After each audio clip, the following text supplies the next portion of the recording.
నమస్తే వీడియోస్టల్ న్యూస్ కి స్వాగతం. నేను మీ తరుణి. ముందుగా వార్తల్లోని ముఖ్యాంశాలు.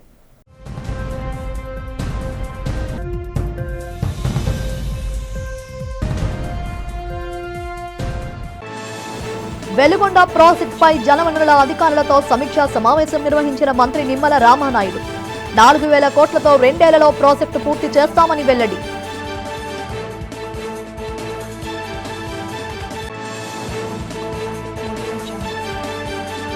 రాష్ట్ర వ్యాప్తంగా 8 లక్షల మంది దివ్యాంగులకు సామాజిక భద్రతా పింఛన్ల పంపిణీకి ఏర్పాట్లు. దివ్యాంగుల పింఛన్ వెరిఫికేషన్ పారదర్శకంగా జరుగుతోందని స్పష్టం చేసిన మంత్రి Kondapalli Srinivas.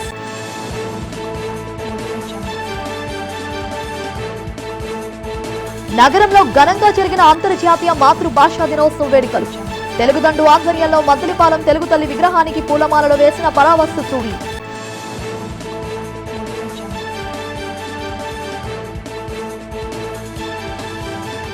East coast railway శ్రామిక యూనియన్ వాల్తేరు డివిజన్ ఆధ్వర్యంలో డిఆర్ఎం కార్యాలయం వద్ద జరిగిన డిమాండ్స్ రేస్ ధర్నా. తమ అపరిష్కృత సమస్యలు పరిష్కరించాలంటూ పెద్ద ఎత్తున నినాదాలు చేసిన కార్మికులు. ఇక వివరాలు చూస్తే, వెలుగొండ ప్రాజెక్టు పూర్తి చేయాలంటే ఇంకా 4000 కోట్లు కావాలని చంద్రబాబులానా 24/7 పనిచేసే ముఖ్యమంత్రి ఉంటే 2 ఏళ్ల సమయం పడుతుందని రాష్ట్ర జలవనరుల శాఖ మంత్రి నిమ్మల రామానాయుడు అన్నారు. ఈ సందర్భంగా సచివాలయంలో వెలుగొండ ప్రాజెక్టుపై జలవనరుల శాఖ అధికారులతో కలిసి సమీక్షా సమావేశం నిర్వహించి అనంతరం మీడియాతో మాట్లాడారు. వెలుగొండ ప్రాజెక్టుకు 2014-19 మధ్య 1373 కోట్లు ఖర్చు చేశామని, జగన్ వచ్చి 2019-2024 మధ్య కేవలం 647 కోట్లు ఖర్చు చేశారన్నారు. పైగా ఈ ప్రాజెక్టులో ఆయన హయాంలో చేసిన తప్పిదాల వల్ల అనేక సమస్యలు తలెత్తాయని గుర్తు చేశారు. నల్లమల సాగర్ జలాశయంలో నీళ్లు నింపాలంటే పునరావాసం కోసమే 880 కోట్లు ఇవ్వాలని, ఆయన హయాంలో ఒక్క పైసా ఇవ్వలేదన్నారు. టన్నెల్ తవ్విన మట్టిని మరో టన్నెల్లో 1.2 లక్షల క్యూబిక్ మీటర్లు అక్కడే పోసి రోడ్డుగా మార్చారని, ఆ మట్టంతా అక్కడి నుంచి తరలించాలంటే 6 నెలలు పడుతుందని చెప్పారు. ఈ పనులన్నీ చెక్కదిద్ది పూర్తి చేసేలా ఏర్పాట్లు చేస్తున్నామని మంత్రి వివరించారు. ఆంధ్రప్రదేశ్ రాష్ట్రంలోనే కాదు, ఈవేళ ప్రపంచంలోనే అబద్ధాలకు అసత్యాలకు బ్రాండ్ అంబాసిడర్ జగన్మోహన్ రెడ్డి. 5 సంవత్సరాల పాలన అప్పచెప్తే ఆంధ్రప్రదేశ్ రాష్ట్రాన్ని 50 సంవత్సరాలు వెనక్కి తీసుకెళ్లిపోయినటువంటి జగన్ ఏ ముఖం పెట్టుకుని మళ్ళీ ఈరోజు ప్రజల దగ్గరికి వస్తున్నాడో ఈవేళ సమాధానం చెప్పవలసినటువంటి పరిస్థితి ఉంది. అందుకే ఒక ఉదాహరణ ఏదైతే వెలిగొండ ప్రాజెక్ట్. ఎందుకంటే మీ అందరికీ తెలుసు, వెలిగొండ అంటే ఈవేళ అత్యంత వెనకబడినటువంటి ఫ్లోరైడ్ బాధితులు ఉన్నటువంటి ప్రకాశం జిల్లాకు జీవనాడి వెలిగొండ. అటువంటి వెలిగొండ దగ్గర 4,50,000 ఎకరాలకు సాగునీరు అందిస్తూ 25 లక్షల మందికి, అంటే దగ్గర 1.25 కోటి పైబడి త్రాగునీరు అందించేటువంటి ప్రాజెక్టు మన వెలిగొండ ప్రాజెక్ట్. ఈ వెలిగొండ ప్రాజెక్టుని జగన్మోహన్ రెడ్డి పూర్తి చేయలేకపోవచ్చు, ఎందుకంటే అతను నైజం అదే కాబట్టి. కానీ పూర్తవ్వనటువంటి ప్రాజెక్టును కూడా పూర్తి చేసినట్లుగా భ్రమింపజేసేటువంటి విధంగా మరి ఆయన చెప్పేటువంటి అబద్ధాలు, ఆయన అసత్యాలు, ఆయనకు తోడుగా ఆయన కరపత్రిక, ఆయన అవినీతి పత్రిక తందానా తానా బ్యాచ్. రాష్ట్ర ఎంఎస్ఎంఈ సెరఫ్ ఎన్ఆర్ఆర్ ఎంపవర్మెంట్ శాఖ మంత్రి కొండపల్లి శ్రీనివాస్ తెలిపారు. ఈ సందర్భంగా రాష్ట్ర సచివాలయంలో ఆయన మీడియాతో మాట్లాడుతూ, రాష్ట్రంలో దాదాపు 8 లక్షల దివ్యాంగులకు సామాజిక భద్రతా పింఛన్లు పంపిణీ జరుగుతుందన్నారు. ఇందులో ఇప్పటి వరకు 1.20 లక్షల పింఛన్ల వెరిఫికేషన్ పూర్తయినట్లు తెలిపారు. గతంలో నియమ నిబంధనల ప్రకారమే ఈ పింఛన్ల వెరిఫికేషన్ జరుగుతున్నదని, అర్హులైన ఏ ఒక్కరికి ఎటువంటి అన్యాయం జరగదన్నారు. ఎంఎస్ఎంఈల సర్వేలో కూడా ముమ్మరంగా సాగుతున్నందున ఇప్పటి వరకు 50% మేర సర్వే పూర్తయిందని, ఆ మార్చి 15 కల్లా ఈ సర్వే పూర్తవుతుందని ఆయన తెలిపారు. పెన్షనల్ వెరిఫికేషన్ జరుగుతుంది. డిజేబిలిటీ పెన్షన్ అనేది వెరిఫై చేస్తున్నారు అంతే, అదొకటే. ఆ ఒక్క వర్టికల్ అంటే చాలా ఎక్కువ నెంబర్ ఉంది, సుమారు 8 లక్షల పైన ఉన్నాయి. సో ఇప్పటికి సుమారు 1,20,000 వరకు వెరిఫై చేయడం జరిగింది. అంటే వెరిఫికేషన్ కూడా మేము ప్రెజర్ చేయట్లేదు, చాలా చాలా స్లోగా స్టడీగా వెరిఫికేషన్ జాగ్రత్తలు తీసుకొని మరి వెరిఫై చేస్తున్నారు. సో ఫిర్యాదులు ఖచ్చితంగా వెరిఫై చేస్తున్నాము. అంటే ఫిర్యాదులు మా ఆఫీస్కి వచ్చిన వెరిఫై చేయమని చెప్తున్నాము. అంటే యాక్చువల్గా ప్రాసెస్లో కూడా వెరీ రూల్ పొజిషన్ ఏదైతే ఉందో కొత్తగా మేము రూల్స్ ఫార్ములేట్ చేయలేదు. గతంలో ఉన్న రూల్సే మళ్ళీ వీరు రీవెరిఫై చేస్తున్నారు. ఏవైతే గతంలో ఏర్పడిన రూల్స్ ఉన్నాయో ఫస్ట్ నుంచి ఫాలో అవుతున్నారో వాటినే మళ్ళీ రీవెరిఫై చేస్తున్నారు. అంటే దేంట్లో ఇంకోటి ఏంటంటే వెరిఫికేషన్ ప్రాసెస్లో చాలా ట్రాన్స్పరెంట్గా ఎటువంటి ఎవరు చేస్తున్నారు, ఏ డాక్టర్ చేస్తున్నారని కూడా ఎవరికి తెలియదు. అంటే ఒక జోన్లో ఉన్న డాక్టర్ వేరే జోన్కి వెళ్ళి వెరిఫై చేస్తున్నారు. సో ఇందులో ఎటువంటి ఇన్వాల్వ్మెంట్ కూడా ఉండదు. సో చాలా ట్రాన్స్పరెంట్ విధానం తీసుకొచ్చాము. వెరిఫికేషన్ ప్రాసెస్ కూడా చాలా క్లియర్గా ఏవైతే గతంలో ఫామ్ చేసిన రూల్సే, కొత్తగా ఏమీ రూల్స్ లేవు. ప్రతి ఒక్కరూ తమ మాతృభాషకు అధిక ప్రాధాన్యత ఇవ్వాలని తెలుగుదండు వ్యవస్థాపక అధ్యక్షులు పరావస్తు సూరి అన్నారు. తెలుగుదండు ఆధ్వర్యంలో అంతర్జాతీయ మాతృభాషా దినోత్సవ వేడుకలు మద్దిలపాలెం తెలుగు తల్లి విగ్రహం వద్ద జరిగాయి. తెలుగు తల్లి విగ్రహానికి పలువురు పూలమాలలు వేశారు. ఈ సందర్భంగా సూరి మాట్లాడుతూ బెంగాలీ భాషాభిమాన పోరాట వీరుల జ్ఞాపకార్థం అంతర్జాతీయ మాతృభాషా దినోత్సవం నిర్వహించడం జరుగుతుందన్నారు. ప్రతి ఏటా ఫిబ్రవరి 21న ప్రపంచ మాతృభాషా దినోత్సవం జరుపుకుంటున్నామని చెప్పారు. తమ మాతృభాషను నిర్లక్ష్యం చేయకూడదని సూరి అన్నారు. ఈ కార్యక్రమంలో జాతీయ జర్నలిస్టుల కార్యదర్శి గంట్ల శ్రీనుబాబు, మహిళలు, విద్యార్థులు, పలువురు ప్రముఖులు పాల్గొన్నారు.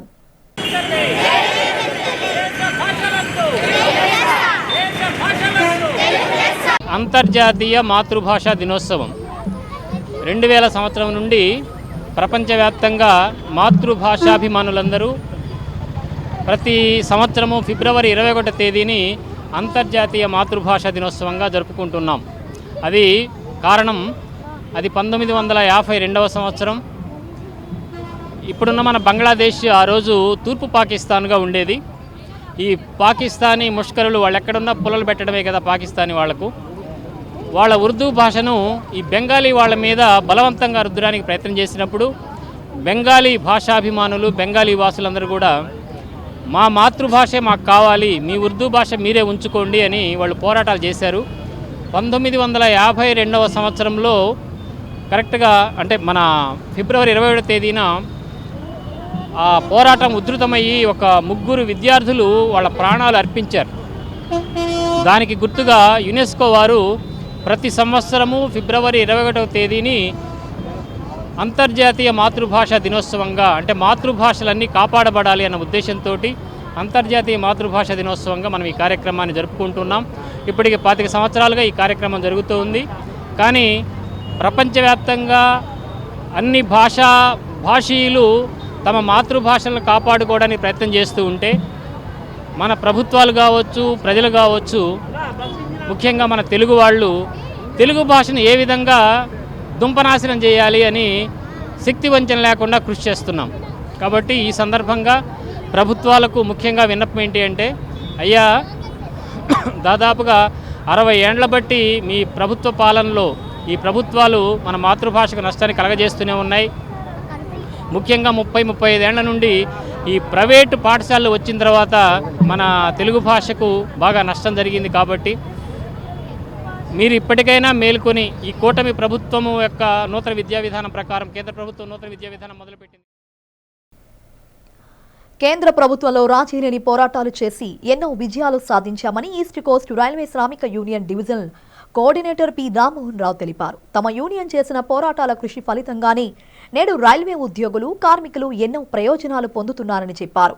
దేశవ్యాప్త ఆందోళనలో భాగంగా శ్రామిక యూనియన్ ఆధ్వర్యంలో డిమాండ్స్ డే పేరిట ధర్నా నిర్వహించారు. దొండపర్తిలోని డిఆర్ఎం కార్యాలయం ఆవరణలో జరిగిన ధర్నాలో కార్మికులు పాల్గొని తమ డిమాండ్లను పరిష్కరించాలంటూ నినాదాలు చేశారు. ఈ సందర్భంగా రామ్మోహన్ రావు మాట్లాడుతూ కార్మికుల హక్కులకు ఏమాత్రం భంగం కలిగినా సహించేది లేదని హెచ్చరించారు. మోడీ సర్కార్ ప్రైవేటీకరణను ప్రోత్సహిస్తూ ప్రభుత్వ రంగ సమస్యలను నిర్వీర్యం చేస్తుందని మండిపడ్డారు. రైల్వే ఉద్యోగుల డిమాండ్లను పరిష్కరించిన పక్షంలో కేంద్ర ప్రభుత్వం తగిన మూల్యం చెల్లించుకోవాల్సి ఉంటుందని హెచ్చరించారు. తమ యూనియన్ పోరాటం ఫలితంగానే విశాఖ కేంద్రంగా రైల్వే జోన్ ఏర్పాటు కాబోతుందని చెప్పారు. ఆందోళన కార్యక్రమంలో యూనియన్ నాయకులతో పాటు కార్మికులు పాల్గొన్నారు. ఈ డిమాన్స్ట్రేషన్ చేయటం వెనక ఉద్దేశం ఏంటంటే, జాతీయ స్థాయిలో ఇటీవలే రైల్వేలో గుర్తింపు కార్మిక ఎన్నికలు కూడా నిర్వహించుకోవడం జరిగింది. All India Railway Men's Federation దేశంలోనే ఎప్పటిలానే నెంబర్ 1 ఫెడరేషన్గా నిల్చొని ఈరోజు కార్మికుల పక్షాన పోరాడడానికి ఎర్రజెండా నీడలో ఈరోజు కార్మికుల పక్షాన నిలబడడానికి ముందుకు వచ్చింది. ఇప్పటి నుంచి మళ్ళీ పోరాటాల బాట పట్టాలి అని చెప్పి మా కేంద్ర నాయకత్వం అలాగే east coast railway Shramik union general secretary comrade PK Patsahani గారి ఆదేశాల మేరకు నిర్వహిస్తున్న ఈ పోరాటానికి కార్మికులందరినీ సమాయత్తం చేయడానికి రాబోయే రోజులలో రైల్వే కార్మికులు సంఘటిత రంగంలో ఉన్న అనేక కార్మికులందరూ కూడా ఎదుర్కొంటున్న కఠినమైన సమస్యలను సమాధానం కనుక్కోవడానికి ఈరోజు All India Railway Men's Federation కార్మికులకు భరోసాగా ముందుకు వచ్చింది అని చెప్పి మీకు నేను తెలియజేస్తున్నాను. అలాగే ఈరోజు రైల్వేలో పనిచేస్తున్న కార్మికులు ఎదుర్కొంటున్న అనేక సవాళ్లు, ప్రధానంగా 8th పే కమిషన్ గురించి ఈరోజు పోరాటానికి సమాయత్తం చేయాల్సిన సమయం ఆసన్నమైంది. 8th pay commission next year January 1 నుంచి ఇంప్లిమెంట్ కావాల్సి ఉంది. దానికోసం All India Railway Men's Federation చేసిన పోరాటాలకు ఫలితంగానే కేంద్ర ప్రభుత్వం తల వంచి ఈరోజు పే కమిషన్ ఏర్పాటు చేయడం జరిగింది. అలాగే ఓల్డ్ పెన్షన్ స్కీమ్ను పునరుద్ధరించాలి, పాత పెన్షన్ అందరికీ కూడాను అందించాలి. ఈ కొత్త పెన్షన్ స్కీమ్స్ ఏవి కూడాను పనికిరావు అని చెప్పి పాత పెన్షన్ స్కీమ్ను పునరుద్ధరించడానికి పోరాటం చేయాల్సి ఉంది. అలాగే అనేక కేటగిరీల్లో ప్రైవేటైజేషన్, అవుట్సోర్సింగ్ చేస్తూ ఈరోజు ఏదైతే సేఫ్టీని పణంగా పెడుతుందో దాన్ని ఎదుర్కోవాల్సిన అవసరం ఉంది. దానికోసం పోరాటం చేయాల్సిన అవసరం ఉంది. అలాగే అనేక విభాగాలలో, సేఫ్టీ విభాగాలలో కూడా ఉద్యోగులను తగ్గిస్తూ సేఫ్టీని పణంగా పెట్టడం జరుగుతుంది. సింహాచలం శ్రీ వరాహలక్ష్మీ నరసింహస్వామి వారి గరుడ సేవ నేత్ర పర్వంగా సాగింది. ఆర్జిత సేవల్లో భాగంగా ఉత్సవమూర్తి గోవిందరాజస్వామిని మండపంలో అధిష్ఠింపచేశారు. పాల్గొన్న భక్తులు గోత్రనామాలతో సంకల్పం చెప్పి పాంచాంతరంగమ శాస్త్రం విధానంలో కార్యక్రమానికి కమనీయంగా జరిపించారు. మంత్రపుష్పం మంగళ శాసనాల తర్వాత భక్తులకు వేద ఆశీర్వచనాలు, శేషవస్త్రాలు, స్వామివారి ప్రసాదాలను అందజేశారు.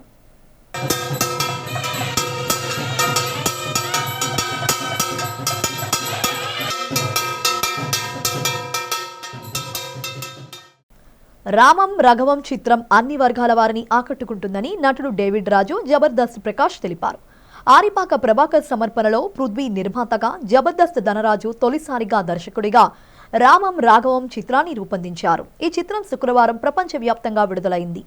నగరంలోని థియేటర్లో ప్రదర్శిస్తున్న చిత్రాన్ని చిత్రంలోని నటులు తిలకించారు. ఈ సందర్భంగా డేవిడ్ రాజ్, ప్రకాష్లు మాట్లాడుతూ తండ్రి కొడుకుల మధ్య సాగే ప్రేమానురాగాలే ప్రధానంగా చిత్రం సాగుతుందన్నారు. సెంటిమెంట్కు అధిక ప్రాధాన్యత ఇస్తూ నిర్మించిన ఈ చిత్రం అందరినీ విశేషంగా ఆకట్టుకోవడం ఖాయమన్నారు. ప్రముఖ దర్శకుడు సముద్రకని తండ్రిగా, జులాయిగా తిరిగే కొడుకు పాత్రలో ధనరాజు అద్భుతంగా నటించారన్నారు. రామం రాఘవం చిత్రం విజయవంతమై యూనిట్కు మంచి పేరు ప్రఖ్యాతులు తీసుకురావడం తథ్యమన్నారు. ప్రేక్షకులు ఈ చిత్రాన్ని ఆదరించి ఘన విజయాన్ని అందించాలని డేవిడ్ రాజు, ప్రకాష్లు కోరారు. చిత్రాన్ని తిలకించిన ప్రేక్షకుడు మాట్లాడుతూ ఈ మధ్య కాలంలో ఇటువంటి గొప్ప చిత్రం రాలేదన్నారు. రామం రాఘవం చిత్రం ప్రేక్షకులను విశేషంగా ఆకట్టుకుంటుందని చెప్పారు. రామం రాఘవం సినిమాలో ఒక వేషం కూడా చేశాను. ఇది ఆరిపాక్ ప్రభాకర్ నిర్మాణ సారథ్యంలో పృథ్వీ పోలవరపు నిర్మాతగా ధనరాజు గారు డైరెక్షన్ చేశారు. నిజంగా తండ్రి కొడుకుల సెంటిమెంట్తో ఎన్నో సినిమాలు వచ్చాయి. అయినప్పటికీ ఇది చాలా డిఫరెంట్గా, ఇంతవరకు జబర్దస్త్ని మన జబర్దస్త్ ధనరాజు గారిని ఒక కెమెడియన్ గారిని చూసాం. కానీ మొట్టమొదటిసారిగా దర్శకత్వం చేస్తూ తండ్రి కొడుకుల సెంటిమెంట్ని ఇంతవరకు ఎవరు ఏ సినిమాలోనూ చూపించిన విధంగా కొంత డిఫరెంట్ స్టైల్లో చూపించారు. చిత్రం మొత్తం ఎక్కువగా సెంటిమెంట్ ఉన్న, ఎవరికి ఏ తండ్రికి కూడా ఇటువంటి కొడుకు ఉండకూడదన్న మనసులో తలంపులు వస్తాయి. కానీ చాలా బాగుంది తండ్రి కొడుకుల సెంటిమెంటు. ప్రతి ఒక్కరూ కూడా సినిమా చూసిన తర్వాత నిజంగా కొడుకు అన్న ప్రతి ఒక్కరిలో కూడా పరివర్తన వస్తుంది. ఏడ్చుకుంటూనే సినిమా చూసి బయటకు వచ్చిన వాళ్ళు వస్తారు, అంత సెంటిమెంట్ ఉంది. ఈ రామం రాఘవం సినిమా ఈ మధ్యనే యూట్యూబ్, మనకి వాట్సాప్ యూనివర్సిటీలో లేదా సోషల్ మీడియా యూనివర్సిటీలో వస్తున్న ఒక మెసేజ్ బాగా కనెక్ట్ అవుతుంది. అదేంటంటే, ఇప్పుడు తండ్రి తన కొడుకు బర్త్ సర్టిఫికేట్ కోసం లంచం ఇస్తాడు, అలాగే కొడుకు తన తండ్రి డెత్ సర్టిఫికేట్ కోసం లంచం ఇస్తాడు. అలాగనుకుంటే ఒక ఫెయిల్యూర్ అయిన కొడుకు ఏ విధంగా తన తండ్రి ద్వారా తన జాబ్ సంపాదించి ఎలా సక్సెస్ అవ్వాలనుకుంటున్నాడో అదొక ఫెయిల్యూర్ స్టోరీగా ఈ రామం రాఘవం అనే సినిమా మిగిలిపోతుంది. రామం రాఘవం సినిమా చూడటం జరిగిందండి. తండ్రి కొడుకులతో ఒక అనుబంధం అనేది ఎలా ఉంటుంది అనేదాన్ని కొంచెం డిఫరెంట్గా చూపించారు. అంతే, అందరు కొడుకులు అలా ఉండరు, కానీ ఎక్కడో ఒక దగ్గర ఇలాంటి కొడుకుగాని ఉంటే కనీసం ఈ సినిమా చూసైనా సరే మారతారనేటువంటి బహుశా వాళ్ళ ఉద్దేశం అయి ఉంటుంది. తండ్రి గురించి మళ్ళీ కొత్తగా ఏం చెప్పేది లేదండి. ఏ తండ్రి అయినా పైకి కనిపించకుండా తన లోపల పిల్లల గురించి ఎంత తపన పడతాడనేది అందరికీ తెలిసిన విషయమే. మనకు చాలాసార్లు చెప్తారు, తల్లి అనేది బయటికి కనిపిస్తుందండి పిల్లలతో ఒక ప్రేమ చూపించడంలో, కానీ తండ్రి అండి అన్ని బాధ్యతలు మోసుకుంటూ తనలో ఉన్నటువంటి ప్రేమని కష్టాన్ని బయటికి తన కళ్ళ ద్వారా కూడా కనిపించనివ్వకుండా పిల్లల్ని ప్రేమగా పెంచేది తండ్రి అండి. ఆ తండ్రి సెంటిమెంట్ కూడా చాలా బాగా చూపించారు. ట్రైలర్ చూసినప్పుడు అయితే మటుకు ఒక ధనరాజ్ ఏమొచ్చి ఒక మంచి రోల్ చేస్తున్నాడేమో అనుకున్నాం. యాక్చువల్ స్టార్టింగ్ అయితే మటుకు ఎప్పుడైతే నేను మూవీ చూడడం స్టార్ట్ చేశానో చాలా ఆ రోల్ అయితే మటుకు చాలా దారుణమైన రోల్ యాక్చువల్ చెప్పాలంటే. ఒక తండ్రి కొడుకేం తండ్రి దగ్గర అలా ఉండకూడదు యాక్చువల్లీ. కానీ క్లైమాక్స్కి వెళ్ళేసరికి మొత్తం ఆడియన్స్ మొత్తం మైండ్ సెట్ మొత్తాన్ని మారింది చూస్తుంటే మటుకు. కంపల్సరీ ఈ సినిమా చూసిన తర్వాత ఫాదర్ అంటే కంపల్సరీ ఎవరికి ఇష్టం లేని వాళ్ళు కూడా కంపల్సరీ. లోకో పైలట్ల సమస్యల పరిష్కారానికి యాజమాన్యం చర్యలు తీసుకోవాలని east coast railway loco running staff association divisional కార్యదర్శి బోలానాథ్ డిమాండ్ చేశారు. అసోసియేషన్ ఆధ్వర్యంలో తమ సమస్యలు పరిష్కరించాలని డిమాండ్ చేస్తూ రైల్వే రన్నింగ్ స్టాఫ్ ఆందోళన బాటపట్టారు. ఆందోళన భాగంగా దొండపతి రైల్వే డిఆర్ఎం కార్యాలయం ప్రాంగణంలో లోకో పైలట్లు 36 గంటల నిరాహార దీక్ష చేపట్టారు. ఈ సందర్భంగా తమ సమస్యలు పరిష్కరించాలంటూ ఆందోళనకారులు పెద్ద ఎత్తున నినాదాలు చేశారు. ఈ సందర్భంగా అసోసియేషన్ నేత బోలానాథ్ మాట్లాడుతూ నేడు లోకో పైలట్లపై విపరీతమైన పనిభారం పడిందన్నారు. అధికారులు ఇష్టానుసారంగా డ్యూటీలు వేయడమే కాకుండా అదనపు పనులు అప్పగించడంపై మండిపడ్డారు. నియమ నిబంధనలను తుంగలోకి తొక్కి లోకో పైలట్లతో బలవంతంగా అదనపు గంటలు పని చేయిస్తున్నారని చెప్పారు. గతంలో ఎన్నడూ లేని విధంగా నేడు లోకో పైలట్లపై విపరీతమైన పని ఒత్తిడి పెరిగిపోయిందని ఆవేదన వెలుబుచ్చారు. తమకు దక్కాల్సిన ప్రయోజనాలను కల్పించి తమ సమస్యల పరిష్కారానికి రైల్వే యాజమాన్యం చర్యలు చేపట్టాలని బోలోనాథ్ డిమాండ్ చేశారు. సమస్యలు పరిష్కరించకుండా జాప్యం చేసే రాబోయే రోజుల్లో ఆందోళన కార్యక్రమాలు తీవ్రతరం చేస్తామని కేంద్ర ప్రభుత్వాన్ని హెచ్చరించారు.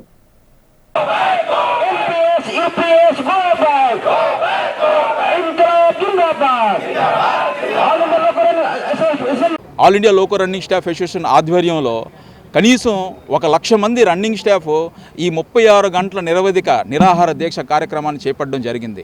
మేము ఎన్నో సంవత్సరాల నుంచి ఎన్నో డిమాండ్స్ రైల్వే యాజమాన్యం ముందు పెట్టిన వాటిని పట్టించుకోకపోవడం మూలంగా మేము ఈరోజు ఈ కార్యక్రమాన్ని చేపట్టాం. ప్రతి డిఆర్ఎం ఆఫీస్ కార్యాలయాల ముందు, అలాగే క్రూల్ ఆఫీస్ ముందు, రన్నింగ్ రూమ్లో ఎవరైతే ఉన్నారో వాళ్ళు కూడా ఈ కార్యక్రమాన్ని చేపట్టారు. ఎవరైతే డ్యూటీస్ చేస్తున్నారో వాళ్ళు కూడా రైల్వే సర్వీస్ ఎటువంటి అంతరాయం కలగకుండా అయామోహన్ అంగర్ ఫాస్ట్ అనే బ్యాడ్జ్ ధరించేసి ఈ కార్యక్రమాన్ని చేపట్టడం జరిగింది. ముఖ్యంగా మా డిమాండ్స్ ఏంటంటే లోకో పైలట్తో 8 అవర్స్ కన్నా ఎక్కువ డ్యూటీ చేయించకూడదు అనేసి, అలాగే మాకు పీరియాడికల్ రెస్ట్ ఏదైతే ఉన్నదో మాకు 46 అవర్స్ ఇవ్వాలనేసి, అలాగే నైట్ డ్యూటీస్ ఏవైతే కంటిన్యూగా నైట్ డ్యూటీస్ 2 రాత్రుల కన్నా ఎక్కువ చేయించకూడదు లోకో పైలట్తో. అలాగే లోకో పైలట్లు ఎవరైతే హెడ్ క్వార్టర్ నుంచి దూరం వెళ్తారో వాళ్ళకి 36 అవర్స్లో మళ్ళీ రిటర్న్ టు హెడ్ క్వార్టర్ తీసుకొచ్చేయాలి. ఈ మల్టీ టాస్కింగ్ ఏదైతే ఉన్నదో గార్డ్ తాలూకా డ్యూటీస్ కానీ, సిఎన్డబ్ల్యూ డ్యూటీస్ కానీ, అలాగే బాక్స్ బాయ్ డ్యూటీస్ కూడాను మా మీద నెట్టడానికి ప్రయత్నిస్తున్న దానిని మేము వ్యతిరేకిస్తున్నాం. అలాగే రకరకాల ట్రైనింగ్లు ఎన్నో అడ్వాన్స్ టెక్నాలజీ వచ్చిన తర్వాత దానికి రైల్వే యాజమాన్యం ఏ టైం అయితే ఎఫర్ట్ చేసి మాకు ట్రైనింగ్ ఇవ్వాలో దాన్ని ఇవ్వట్లేదు. సఫిషియంట్ టైమింగ్ ఇచ్చేసి మాకు ఆ ట్రైనింగ్ గట్రా ఇచ్చేస్తే మేము కరెక్ట్గా ఇచ్చేయగలుగుతాం. దానివల్ల ఈ యాక్సిడెంట్లు చాలా జరుగుతున్నాయి. అలాగే యూపీఎస్, ఎన్పిఎస్ ఏదైతే ఉన్నదో దాన్ని స్క్రాప్ చేసి ఓపీఎస్ని ప్రతి ఎంప్లాయీకి పునరుద్ధరించాలని మేము ఈ కార్యక్రమం ద్వారా డిమాండ్ చేస్తాం. ప్రతి ఒక్కరూ తమ మాతృభాష అభివృద్ధికి కృషి చేయాల్సిన అవసరం ఎంతైనా ఉందని ప్రముఖ సంఘ సేవకులు మార్కాండేయులు అభిప్రాయపడ్డారు. మద్దిలపాలెం కూడలిలోని తెలుగు తల్లి విగ్రహం వద్ద ప్రపంచ మాతృభాష దినోత్సవ వేడుకలను నిర్వహించారు. ఈ సందర్భంగా మార్కాండేయులు మాట్లాడుతూ మాతృభాష తల్లి ప్రేమ లాంటిదని అన్నారు. ఎన్ని భాషలు నేర్చుకున్నా మాతృభాషను మరవకూడదని చెప్పారు. తమ మాతృభాషలోనే మాట్లాడేందుకు అధిక ప్రాధాన్యత ఇస్తే ఆ భాష నిత్యం మనుగడలో ఉంటుందని మార్కండేయులు తెలిపారు. దీన్ని దృష్టిలో పెట్టుకుని ప్రతి ఒక్కరూ తమ మాతృభాష అభివృద్ధికి చిత్తశుద్ధితో కృషి చేయాలని పిలుపునిచ్చారు. ముందుగా మార్కండేయులు తెలుగు తల్లి విగ్రహానికి పూలమాలలు వేసి నివాళి అర్పించారు. ఈ కార్యక్రమంలో పలువురు మాతృభాష అభిమానులు పాల్గొన్నారు.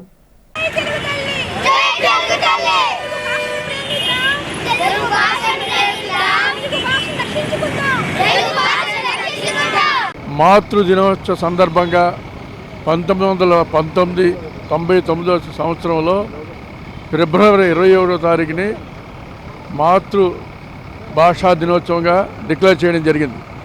ఈ సందర్భంగా ఈవేళ ఇస్కఫ్ ఆధ్వర్యంలో, మా యొక్క ఇస్కఫ్ నాయకత్వం ఆధ్వర్యంలో ఈ కార్యక్రమాన్ని నిర్వహిస్తున్నాం. మాతృభాష ముఖ్యంగా భాష అన్నది చాలా ముఖ్యం. కమ్యూనికేషన్కి మాత్రం ఏ ప్రాంతంలో నివసించే ప్రజలకు ఆ భాష మీద మక్కువ ఉంటుంది.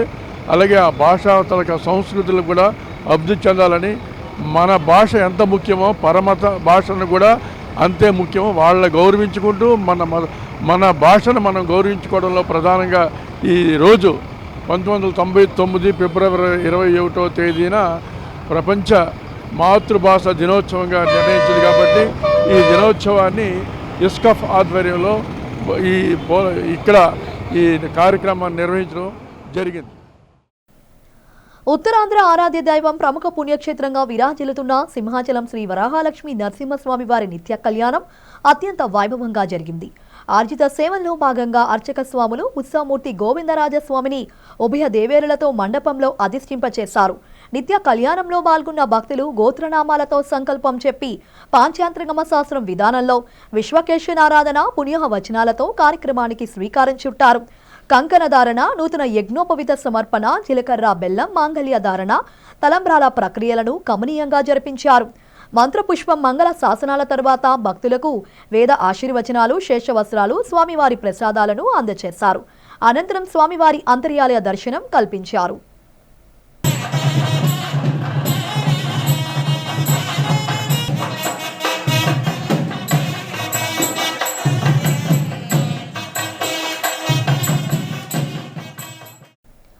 చిన్న మధ్య తరహా పత్రికల సమస్యలపై జర్నలిస్టులు అందించిన వినతి పత్రాన్ని జిల్లా కలెక్టర్ హరీంద్ర ప్రసాద్ ద్వారా రాష్ట్ర ప్రభుత్వానికి నివేదించడం జరుగుతోందని విశాఖ జిల్లా రెవెన్యూ అధికారి భవానీ శంకర్ తెలిపారు. శుక్రవారం ఏపీ వర్కింగ్ జర్నలిస్టుల ఫెడరేషన్ ఆధ్వర్యంలో broadcast, small and medium newspapers అసోసియేషన్లకు చెందిన పలువురు జర్నలిస్టులు జిల్లా కలెక్టర్ కార్యాలయంలో డీఆర్ఓను కలిసి వినతి పత్రం అందజేశారు. ఈ సందర్భంగా జాతీయ జర్నలిస్టుల సంఘం కార్యదర్శి గంట్ల శ్రీనుబాబు చిన్న మధ్య తరహా పత్రికలకు సంబంధించిన సమస్యలను డీఆర్ఓకు విపులంగా వివరించారు. అనంతరం పాత్రికేయులతో జాతీయ జర్నలిస్టుల సంఘం కార్యదర్శి గంట్ల శ్రీనుబాబు, అర్బన్ అధ్యక్షుడు పి నారాయణ మాట్లాడుతూ అర్హతలు కలిగిన చిన్న మధ్య తరహా పత్రికలకు వెంటనే ఎంపానల్మెంట్ ప్రక్రియను పూర్తి చేయాలని, అలా వెంటనే వీలు కాని పక్షంలో అర్హత కలిగిన పత్రికలకు సమానంగా అక్రిడేషన్లు మంజూరు చేయాలని ప్రభుత్వాన్ని కోరుతున్నట్లు చెప్పారు. జర్నలిస్టులు ఎదుర్కొంటున్న పలు సమస్యలను ఈ నెల 28న అమరావతిలో ఉన్నతాధికారులు, ప్రజాప్రతినిధులను తమ రాష్ట్ర కార్యవర్గంతో కలిసి నివేదిస్తామన్నారు. ఈ కార్యక్రమంలో ఫెడరేషన్ జిల్లా ప్రధాన కార్యదర్శి జి శ్రీనివాసరావు, బ్రాడ్కాస్ట్ అసోసియేషన్ అధ్యక్షులు ఈరోతి ఈశ్వరరావు, కార్యదర్శి మదన్, చిన్న పేపర్ల అసోసియేషన్ అధ్యక్షులు జగన్మోహనరావు, కార్యవర్గ సభ్యులు డిపి నాయుడు, వరప్రసాద్, బి ప్రసాద్, నెలరోజు, చక్రవర్తి, రాజశేఖర్, వెంకటరెడ్డి, బి నాయుడు, శ్రీలత, రేణుక, పట్నాయక్, శిరీష, వసంత్, గణేష్ రెడ్డి, జీవన్ తదితరులు పాల్గొన్నారు. ఆంధ్రప్రదేశ్ వర్కింగ్ జర్నలిస్టుల ఫెడరేషన్, బ్రాడ్కాస్ట్ జర్నలిస్టుల association, small and medium newspapers అసోసియేషన్లు సంయుక్తంగా ఇటీవలే రాష్ట్ర విద్యాశాఖ మంత్రి నారా లోకేష్ గారికి మరి మా అధ్యక్షులు నారాయణ గారితో కలిసి నేనే ఒక వినతి పత్రం సమర్పించడం జరిగింది. అందులో ప్రధానంగా జర్నలిస్టులు చిరకాలంగా ఎదుర్కొంటున్న డిమాండ్లన్నీ కూడా అందులో పొందుపరచడం జరిగింది. జర్నలిస్టులు చిరకాల వాంఛగా ఉన్న జర్నలిస్టులకు ఇళ్ల స్థలాలు మంజూరు చేయాలని, అందరికీ అర్హత కలిగిన వారు ప్రతి ఒక్కరికి కూడా ఎక్రిడేషన్ సదుపాయం కల్పించాలని, అలాగే ప్రభుత్వ ప్రకటనలు ఇచ్చి ప్రోత్సహించాలన్నది కూడా అందులో పొందుపరచగా మంత్రి లోకేష్ గారు స్పందించి దానిని సమాచార పౌర సంబంధాల శాఖ ప్రిన్సిపల్ సెక్రటరీ గారికి పంపించడం జరిగింది. ఇదే విషయాన్ని మంత్రి నారా లోకేష్ గారి దగ్గర నుంచి మా అధ్యక్షులు నారాయణ గారికి, మరి అదేవిధంగా నాకు కూడా నిన్ననే సమాచారం కూడా పంపించడం జరిగింది. మరి ఈరోజు విశాఖ జిల్లా కలెక్టర్ కార్యాలయ ప్రాంగణంలో మరి డిఆర్ఓ భవానీ శంకర్ గారిని కలిసి ఇటీవలే మేము కొన్ని తీర్మానాలు చేసుకోవడం జరిగింది. ప్రధానంగా అందులో చిన్న మధ్య తరహా పత్రికలకు ఎంపానల్మెంట్తో సంబంధం లేకుండా అందరికీ కూడా ఏవైతే ప్రింట్ చేస్తున్నాయో ఆ పత్రికలన్నీ కూడా ఒకే ప్రాతిపదికన ఎక్రిడేషన్లు మంజూరు చేయాలని, అలా కాకుండా ఎంపానల్మెంట్ని పరిగణలో తీసుకుంటే చాలా కాలం నుంచి చాలా పత్రికలు అక్కడ కమిషనర్ కార్యాలయంలో ఎంపానల్మెంట్ కోసం ఎదురు చూస్తున్నాయి. వారందరికీ కూడా ఎంపానల్మెంట్ ప్రక్రియ పూర్తి చేసిన వెంటనే అప్పుడు ఎక్రిడేషన్లు మంజూరు చేయాలనేది ప్రధానంగా మా డిమాండ్. ఆ రెండు కూడా ఈరోజు అందజేసిన వినతి పత్రంలో పొందుపరిచాం. అలాగే ప్రభుత్వ ప్రకటనలో ఏదైతే గతంలో ఇచ్చి చిన్న మధ్య తరహా పత్రికలను ప్రోత్సహించేవారో అదే రీతిని ఇప్పుడు కూడా ఆ ప్రకటనలు కంటిన్యూ చేయాలని, కనీసం ఏడాదికి కొన్నింటిని ప్రాతిపదికగా ఇవ్వాలని చెప్పేసి కోరడం జరిగింది. మరి ఇళ్ల స్థలాలు కానీ ఇల్లు కానీ ఎలాగ ప్రభుత్వం, కూటమి ప్రభుత్వం అందుకు సంసిద్ధతను కూడా వ్యక్తం చేసింది. త్వరలోనే ఇందుకు సంబంధించి జీవో కూడా వెలువడుతుందని తెలుస్తోంది. కాబట్టి జర్నలిస్టులు సమాజానికి వారధులు, కాబట్టి వారి సమస్యలను పరిష్కరించాలని చెప్పేసి ఈరోజు జిల్లా కలెక్టర్ కార్యాలయం ద్వారా రాష్ట్ర ప్రభుత్వానికి మా వినతిని పంపించడం జరిగింది. ఇందులో పాల్గొన్న మిత్రులందరికీ కూడా మరి 3 యూనియన్లకు సంబంధించిన వారు, మరి మిగతా జర్నలిస్టులు కూడా మా సోదరులందరూ కూడా పెద్ద మొత్తంలో వచ్చారు. వారందరికీ కూడా రాష్ట్ర కార్యవర్గం తరఫున ప్రత్యేకంగా ధన్యవాదాలు తెలియజేసుకుంటూ సెలవు తీసుకుంటాం. గ్రూప్ 2 అభ్యర్థులు విశాఖ ఎంపీ ఎం శ్రీభరత్ ఇంటి ముందు నిరసన తెలిపారు. రోస్టర్ పాయింట్స్ సవరించి పరీక్షలను యథావిధిగా కొనసాగించాలని డిమాండ్ చేశారు. ఈ నెల 23న జరగనున్న గ్రూప్ 2 పరీక్ష నేపథ్యంలో రోస్టర్ పాయింట్స్ సవరించి పరీక్షలను కొనసాగించాలని ప్లకార్డులు ప్రదర్శించి నినాదాలు చేశారు. ఎంపీ ఇంటి ముందు బైఠాయించి అభ్యర్థులు తమ నిరసన వ్యక్తం చేశారు. ఈ సందర్భంగా పలువురు అభ్యర్థులు మీడియాతో మాట్లాడుతూ తమ సమస్యల పరిష్కారానికి చర్యలు చేపట్టాలని రాష్ట్ర ప్రభుత్వాన్ని డిమాండ్ చేశారు. రాష్ట్ర మంత్రి నారా లోకేష్ తమ ఆవేదనను అర్థం చేసుకుని గ్రూప్ 2 మెయిన్స్ పరీక్షను నిర్వహించాలన్నారు. గత ప్రభుత్వం అనుసరించిన విధానాలతో ఎంతో నష్టపోయామని వాపోయారు. ప్రస్తుతం రాష్ట్రంలో అధికారంలో ఉన్న కూటమి ప్రభుత్వం తమ సమస్యలు పరిష్కరించాలని అభ్యర్థులు కోరారు.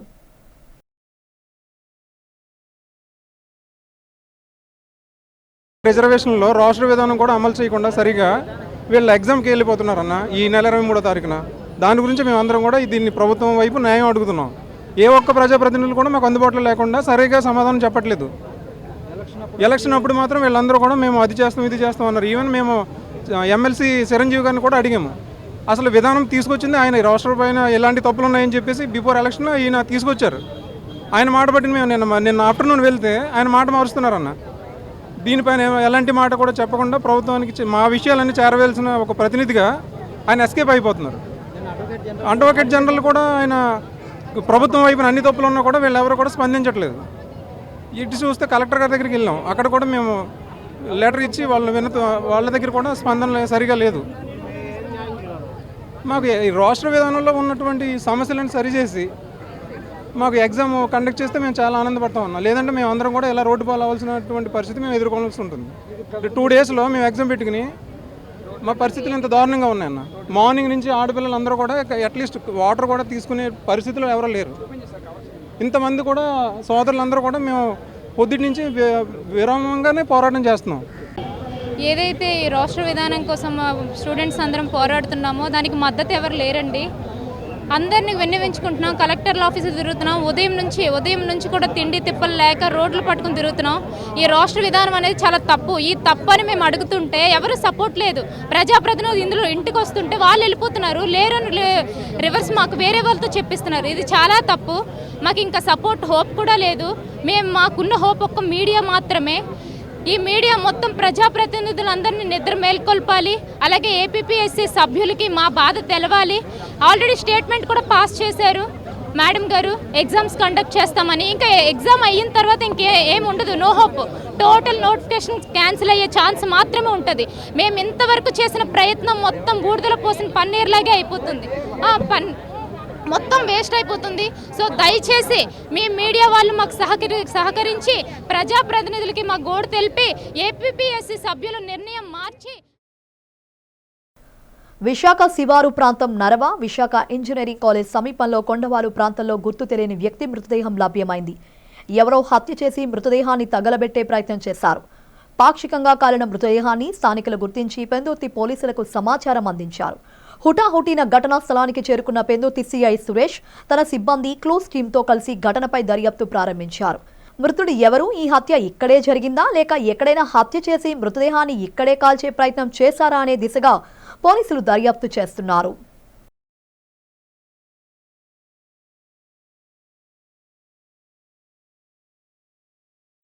బులెటిన్ ముగించే ముందు హెడ్లైన్స్ మరోసారి.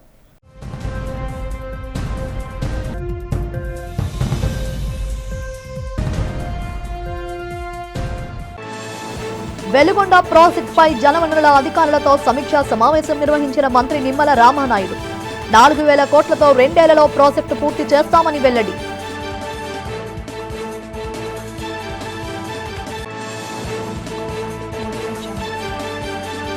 రాష్ట్ర వ్యాప్తంగా 8 లక్షల మంది దివ్యాంగులకు సామాజిక భద్రతా పింఛన్ల పంపిణీకి ఏర్పాట్లు.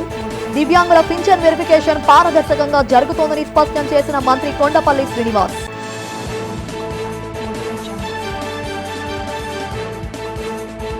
నగరంలో ఘనంగా జరిగిన అంతర్జాతీయ మాతృభాషా దినోత్సవ వేడుకలు.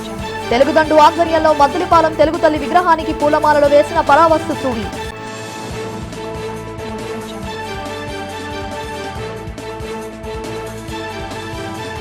ఈస్ట్ కోస్ట్ రైల్వే శ్రామిక యూనియన్ వాల్తేరు డివిజన్ ఆధ్వర్యంలో డిఆర్ఎం కార్యాలయం వద్ద జరిగిన డిమాండ్స్ రేస్ ధర్నా.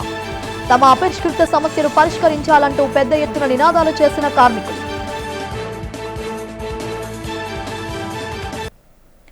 ఇవి ఇప్పటి వరకు అప్డేట్స్. మరిన్ని అప్డేట్స్ కోసం చూస్తూనే ఉండండి డిజిటల్ న్యూస్.